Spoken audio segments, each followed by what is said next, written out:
let's play a game, all right? On the count of 3, name your favorite dinosaur. Don't even think about it. Just name it. Ready?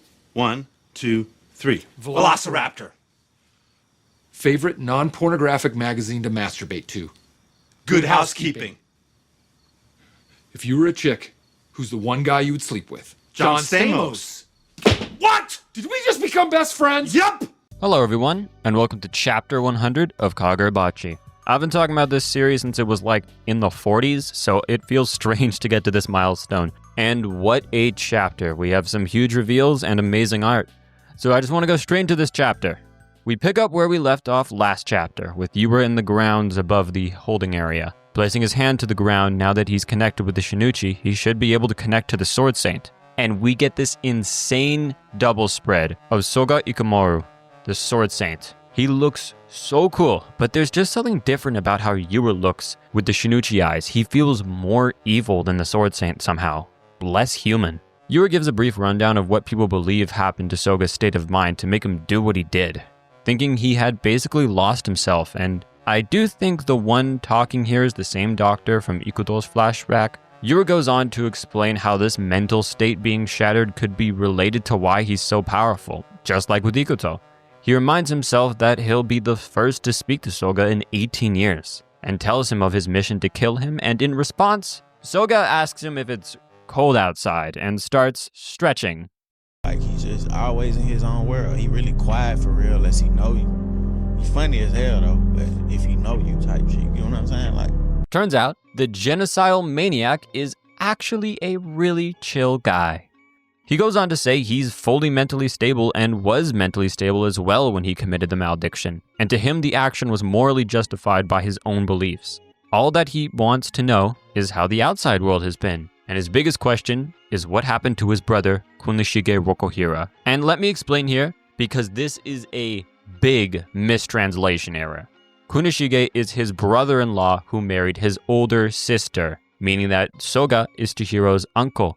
And that is definitely going to be a very awkward family reunion. Yura explains his thoughts on Soga, saying he actually approves of the malediction, and he sees the Shinichi as a tool to give the world more order, as he summons the blade to himself.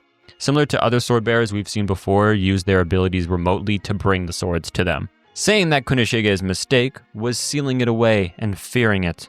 We cut back to Hikuri's group as Ikuto lowers his iron sand wall.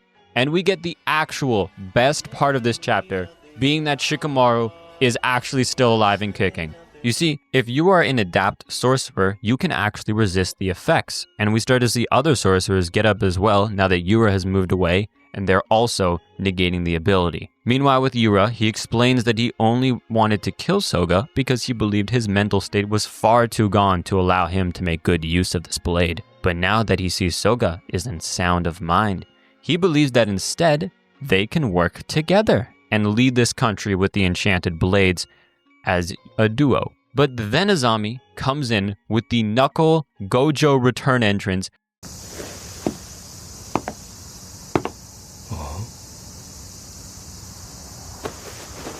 Yo, 久しぶり。マジか。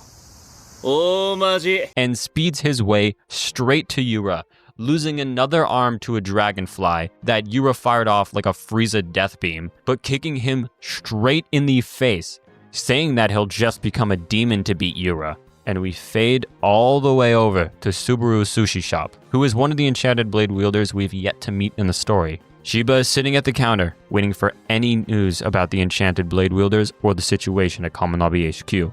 And chapter 100 comes to a close, leaving us with more questions than answers as usual. We now know that Yura isn't actually after revenge for what happened to the Islanders. However, I wouldn't say that doesn't mean he has no connections to what happened, because he does say something that implies he was actually there during the malediction. Also, I told everyone the Three Stooges were actually all alive in the end. Hogazono loves his body horror, and he would have shown us those bodies covered in flowers if any of them were dead. Their group will probably arrive alongside Ikoto's group to just face off against Yura to delay him in any way until the bigger forces arrived. And don't forget about the other Shaku frets still running around the building. My guess for next chapter is maybe a little introduction for Subaru, hopefully Pink Bear as well. and a Kuri's group encountering a Hishaku. And please God, give us a name reveal for Shikamaru. And with that, I'll end the video for today. I'll see you all next week. Tell me your thoughts in the comments below, and I will see you all next time.